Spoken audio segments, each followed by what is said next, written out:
అమ్మకు అన్నం పెట్టనివాడు చిన్నమ్మకు బంగారు గాజులు చేయించినాడని రాజశేఖర రెడ్డి అని చెప్తాండే ఎప్పుడు అసెంబ్లీలో. అది మాకు ఫిక్స్ అయింది. ఈ సామెత ఈడ కోడ్ చేయొచ్చు, ఈడ పనికొచ్చాది.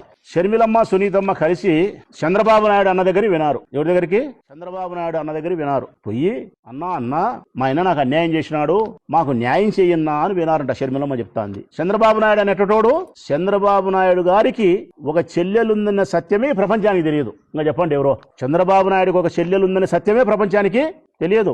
ఇదిగో నా చెల్లెలు షర్మిలమ్మ, నేను వదిలిన రామబాణం లాంటిది, నా చెల్లెలు రాజశేఖర రెడ్డి కూతురు అని చెప్పి సమాజానికి పరిచయం చేసి చాలా అనుబంధంగా ప్రేమగా ఉండి తండ్రి యొక్క ఆస్తిలో భాగాన్ని పంచి అడిగినప్పుడల్లా కోట్ల రూపాయలు 236 కోట్లు డబ్బులు ఇచ్చి ఇన్ని మాటలు నువ్వు మాట్లాడితే, ఇంత మానహీనంగా ఆయన మాట్లాడితే ఒక్కరోజు కూడా ప్రెస్ ముందుకు వచ్చి మీ పేరెత్తలే ఆయన. కారణం సంస్కారం అమ్మా.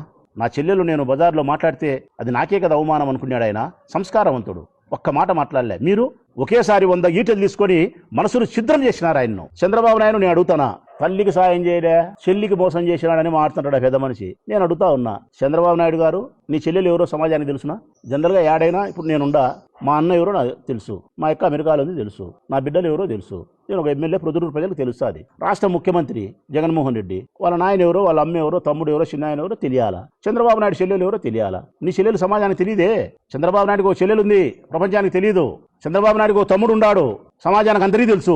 ఆయన ఎట్లా బతికింది, ఎట్లా చచ్చిపోయింది అంటే చంద్రబాబు నాయుడు చెల్లెలకు ఇంత కూడా సహాయం చెయ్యకుండా ఉండే మనిషి దగ్గరికి పోయి, చెల్లెలు ఎవరో కూడా ప్రపంచానికి చెప్పకుండా ఉండే మనిషి దగ్గరికి పోయి, మా అన్న నాకు అన్యాయం చేసినాడు సాయం చేయని చెప్పి ఆ మనిషిని అడిగితే ఇప్పుడు నేను చెప్పిన సామెత నెట్టు అంటాది. అమ్మకు అన్నం పెట్టినోడు పిన్నమ్మకు బంగారు గాజులా అన్నట్టు. మళ్ళీ చంద్రబాబు నాయుడు మాట్లాడతాడు. చంద్రబాబు నాయుడుకు కుటుంబ వ్యవస్థ పట్ల గౌరవం ఉందా? చెల్లెలని, తమ్ముడని, బావమర్దని, బామర్ది పిల్లలని ఉందా? నీకు అట్లుంటే కన్నా నువ్వు హరికృష్ణకు అన్యాయం చేస్తాడా? హరికృష్ణ పిల్లలకు అన్యాయం చేస్తాడా?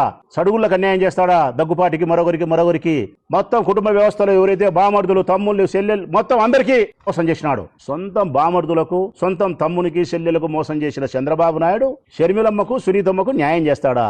నట్టి నడేట్లకి తీసుకుపోయి, బాగా తూకం వేసినట్టు నట్టి నడేట్లకి తీసుకుపోయి గబక్కన ముంచుతాడు మీ ఇద్దరిని. ఒకనాటికి ఇది జరిగి తీరుతాది, మతికి పెట్టుకోండి. షర్మిలమ్మను, సునీతమ్మను నట్టి నడేట్లో ముంచకపోతే చంద్రబాబు నాయుడు నన్ను అడగండి. ఇంతమందిని మోసం చేసిన, 5 కోట్ల మంది ప్రజలను మోసం చేసిన, తన బామర్దులను, సడుగులను, చెల్లెలను, తమ్ములను మోసం చేసిన ఆయనకు షర్మిలమ్మను, సునీతమ్మను మోసం చేసేది, నట్టేట్లో ముంచేది ఒక లెక్కన? Tit for tat. చివరికి మీకు జరిగేది ఏంటంటే చంద్రబాబు నాయుడు చేతిలో మోసపోయి భంగపాటు జరిగి మీ అన్న దగ్గరికి మీరు చేస్తారు. నాటికి అన్నా తప్పయింది, పశ్చాత్తాపడతానాం, ప్రాయచిత్తంతో వచ్చినామని చెప్పి తిరిగి మళ్ళా మీ అన్న దగ్గరికి, వదిన దగ్గరికి ఒకనాటికి మీరు చేరకపోతే నన్ను అడుగు తల్లి.